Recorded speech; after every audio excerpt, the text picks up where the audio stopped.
behavior is just expressing a need that a child has. And so if we do see our kiddos maybe having a change in demeanor this season, okay, so what is the need there? Is it the grief? Is it the longing for the parents? Welcome to another Family Care Learning podcast. I'm Katie Lowe, a clinical intern and family coach with Christian Family Care. Today we're talking about handling the holidays with Haley Mort, a child and family therapist and family coach. She's also grown her family through fostering and adoption. So, holidays, kids. Yeah, let's talk about holidays and kids because it's October and we know that the holiday season is upon us. And I always like to tell parents that I'm working with, whether it's in the counseling environment or in the family coaching, that our kids are just coming, 2 months into school. A lot of our kids who have maybe experienced trauma, school's not the easiest thing for them because maybe they were moving from placement to placement, so they had inconsistencies with school. Just a number of things could have happened that maybe socially with school that are just difficulties for some of our kiddos. So here we are coming from, getting school established, a huge transition. And then we also, this time of year, we're having parent-teacher conferences. We're having, maybe those midterm grades coming.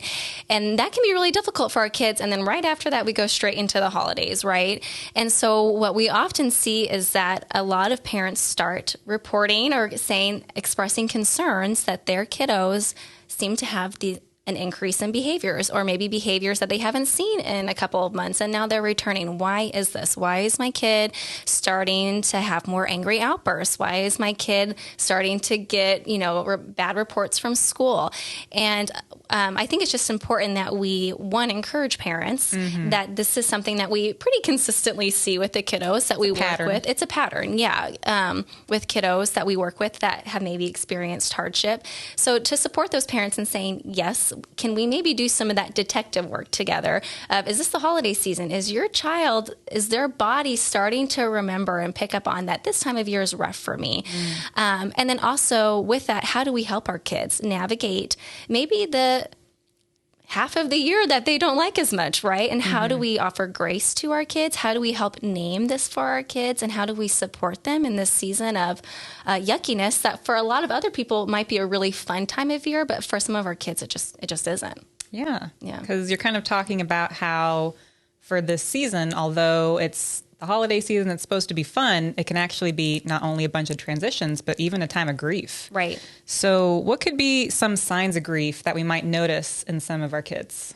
Yeah. Two common things that we often see from our kids is they either have a hyper response. So we start seeing maybe an increase in behaviors.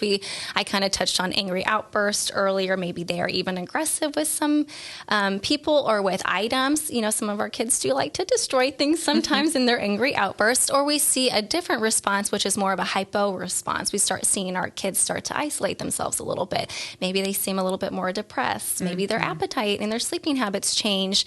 And they just seem to be shutting down a little bit more. So those are kind of two common signs that we see from a lot of our kiddos, that they're having a hyper response or seeing an increase, or we're seeing a hypo response, we're seeing them shut down. And we might start seeing our kids experience this even now, because right now, as maybe some of you parents out there are seeing, people are decorating for fall, they're getting the pumpkins out.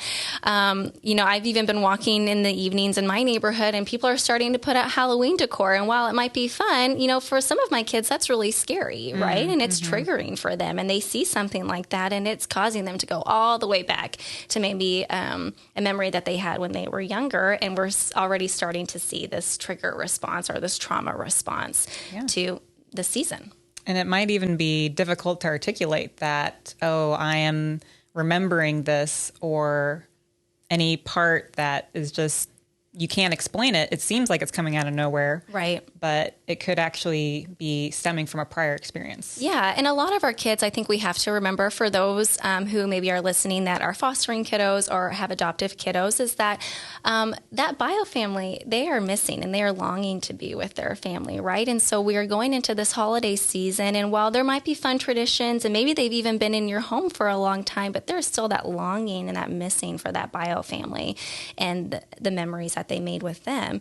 And so helping our parents really identify that we need to help our kids as they navigate that. And it might be hard as a parent, to go back and sit in that grief with our kiddos, but it's so important for them. That is a loss for them.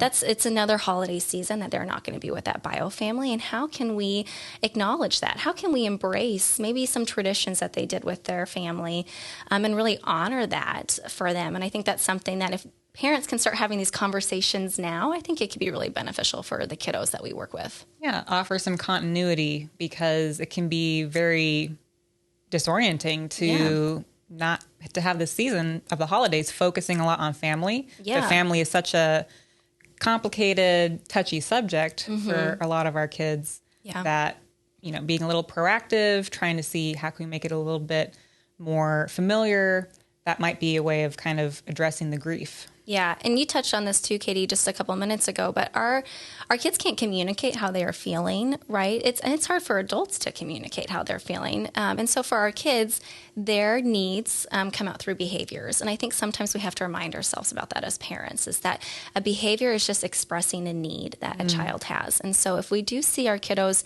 maybe having a change in demeanor this season, okay, so what is the need there? Is it the grief? Is it the longing for the parents? Is it just the need for somebody to say, hey, I know there's some really fun things about this season, but I know it's also really hard.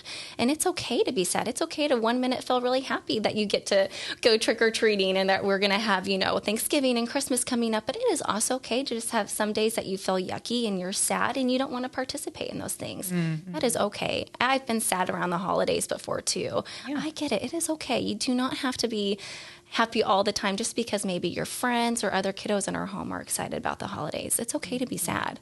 And I think sometimes our kids just need us to say that as a parent. And even think about as an adult, if you've had somebody say that to you, what a connection that you have with that person in that moment. It's just saying, wow, they get it. They get that I don't know how I'm going to feel all the time. And I think that it could be a huge blessing for our kiddos. Yeah. Help them be more seen and heard, but also offer options. Right. And show that you are flexible to their needs. Right. That can be really powerful. Yeah, for sure. So we've kind of been talking a little bit about how to handle maybe some of the more tough or grief-related aspects that might come up in the holidays. But what about maybe some overexcitement, or maybe a sensory overload, something where there's kind of just a lot going on? I mean, even just normally during the holidays. Right. How might we look for signs of sensory overload in our kids? Yeah, that's a great question. And we do see a lot of kids that maybe have sensory overload during the holiday season. And, I think of a story when about 2 years ago, we had a kiddo in our home, and she had trauma and sensory needs. And I remember one of our traditions as a family is on Christmas Eve to go to, a really pretty neighborhood that everybody can kind of walk, or you can drive through and look at all the lights. And we always go with extended family. So we decided to do that. And within minutes of us going to this neighborhood that was really populated, because again, it's on Christmas Eve, people are walking, we're in the car with not just our immediate family, but extended family. Fact. She lost it. And she was so dysregulated.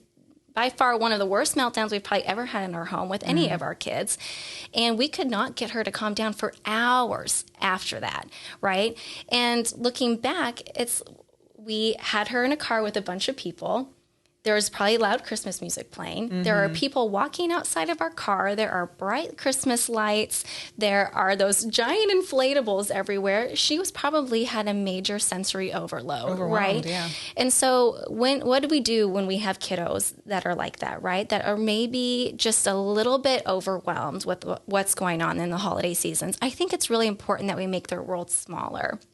And what I mean by that is maybe we don't require those kids to go to some of those traditions, right? Maybe we know that there are some things that are just going to be overwhelming for them. So maybe we do something else as a family. Or, I meet with some families and they're like, that tradition is so important to other kids in my home. Okay, well, then maybe we can change it to make it a little bit more tolerable for everybody. So is it maybe going on a less crowded night, not with immediate family in the car, going earlier in the year so there's not maybe as many homes that are lit up, right? So just trying to find ways to help our kiddos who are maybe struggling with those a little bit. And you asked what are some signs. I think sometimes we can see kids, again, they're starting to shut down. We see some kids covering their ears. We see them wanting to avoid things, or maybe they are a little bit more sensitive even to touch, or they just seem like they are almost uncomfortable in their body, I think is kind of the best way to describe irritable. it. Yeah, exactly. Yeah. So if we notice that our kiddos are doing that, is it okay? Is this a sensory overload? Is all the bright lights at Christmas too much for my kiddo? Are those inflatables scary? And just trying to make sure that we are aware that everybody, not even just our traumatized kiddos, everybody has certain sensory tolerance or intolerance to things. So it really is just helping navigate what is helpful for our kids and what maybe we need to take a step back from. Yeah, that makes sense, because you, as a parent, could be kind of frustrated that you made this very nice event and your kid's being a little bit irritable. But, for the sake of being able to support their needs, you can kind of be like, well, what might also be happening here could be the sensory overload. Yeah. And then kind of adjusting, what can I do then to help make it so everybody can like it? Yeah, exactly. And I think that's honestly probably one of the hardest things about the holidays. I meet with lots of parents, and I myself am very into the holidays. If anybody's known me for more than a day, they know that I love the holidays. But I do think a lot of times we get so caught up in, let me make this a great experience for my kiddo. They seem like they're struggling, so let's just add something more that would make this holiday season memorable for them. And I think there's good intention in that. Hear me say that. But I think a lot of times we got to recognize that for a lot of our kids, this is not helpful for them. And what I mean by that is it might be overwhelming. It might be making them feel like we are not trying to address the issue. We're just trying to, help them maybe forget about it through happy memories or, through holiday events. I have an adopted sister and she's a teenager. And so I was actually talking to her the other day because we are already having conversations about the holidays. And I asked her, I said, what would be one thing that would just be helpful for any parent to know from somebody who's maybe endured hardship? And she said, just to know that I just want somebody to accept the place that I'm in. And then I might be in one place one day and the next day I'm somewhere else, but I want people to acknowledge that I'm not okay. I want people to acknowledge that I might like Christmas one day and want to be listening to Christmas music, but the next day I might want the Christmas tree taken down, right? Because I am sad about grieving my bio family, and it's overwhelming for me. It's overwhelming what a big deal we make about this, because it's not always a big deal for me. It's something that sometimes is just triggering and makes me feel like I'm overwhelmed and I can't control my brain. My brain feels crazy because of everything. That makes sense. Yeah.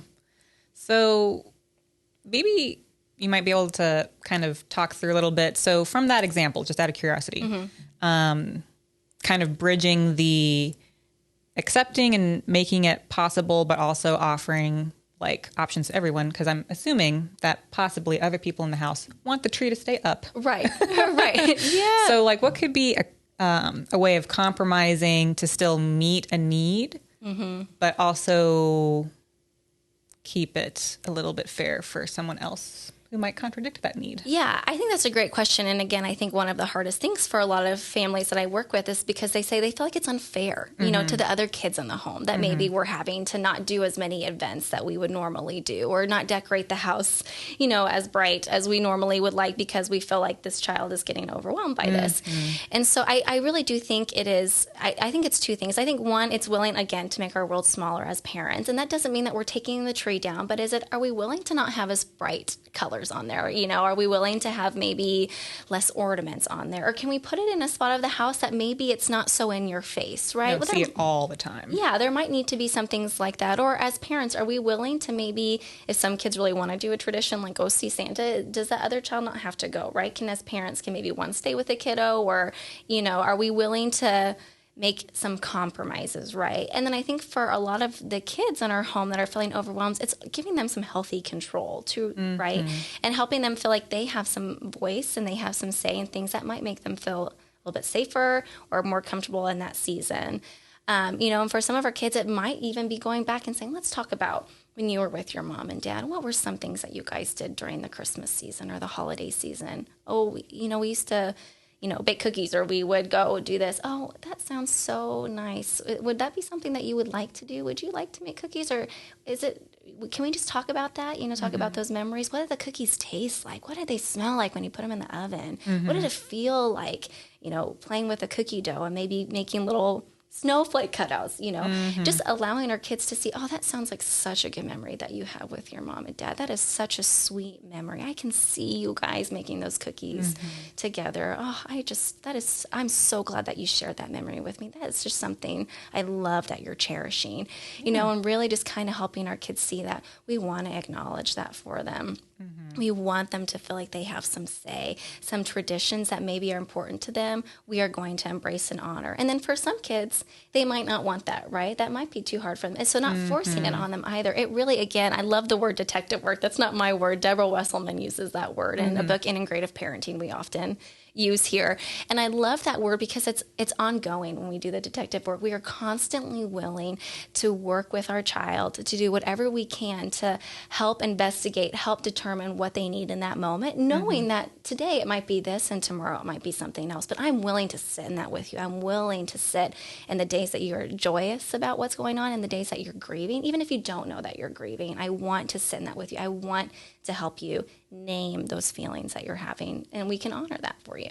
It takes a lot of internal flexibility. It is, and it's not natural, right? Yeah. I think that's one thing as a parent I feel like all the time. I can tell parents things that they can try to do, but even I have to admit as a parent with traumatized children, it's not natural for me to want to do detective work. It's not natural for me one day to be like, okay, I'm happy helping this, and then, oh, we're doing something else. It's not easy. Yeah. It's a choice. And there's some days where I'm like, I don't know if I want to make this choice. I don't know if I want to sit in the yuck with my kids. I want to be happy around the holidays. I don't know if I want to carry this trauma around the holidays. That's hard on me. So hear me say that is that it's not easy, but I think it is rewarding, though, when we are able to have these sweet moments with our kiddo and just even see. I know as a parent, there have been times where I can just tell my child is struggling, and we just talk about it, we identify it, and even just to see them take a deep breath sometimes is rewarding as a parent to go, okay, they feel heard. They feel like they can start to regulate. They can start to cope. They feel like somebody's connecting in them in this moment. Yeah, I think like a weight's been lifted. Yeah, exactly. And I think that's what we need to hold on to as parents because it is. It's hard. It is very hard for sure.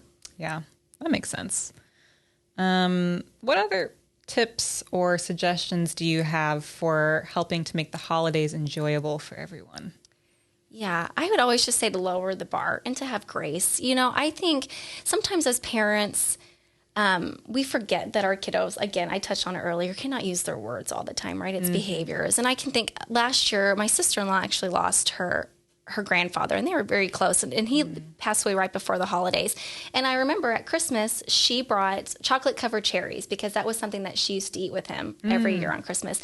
And she said, I'm bringing these because I want to honor him this Christmas, and I want us to talk about his legacy, his memory, right? And as adults with her, it was easy to say, yes, absolutely. Let's talk about him. Let's talk about your memories. Let's talk about your traditions. But that is an adult using their words, telling us, I need this in this moment. I need to honor this person. I need us to still have a piece of him here today. She explained her needs. Thank you. Yeah. And our kids cannot do that, right? And so when we see, maybe parents are starting to see it now. My kid is starting to get dysregulated. Can we remind ourselves this is their way of using their words? This is a behavior, is their way of trying to communicate to me that there is something going on and they have a need.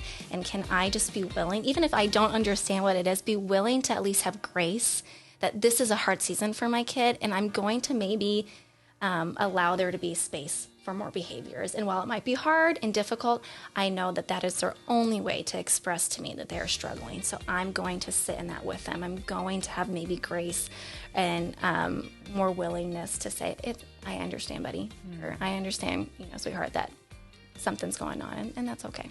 Yeah.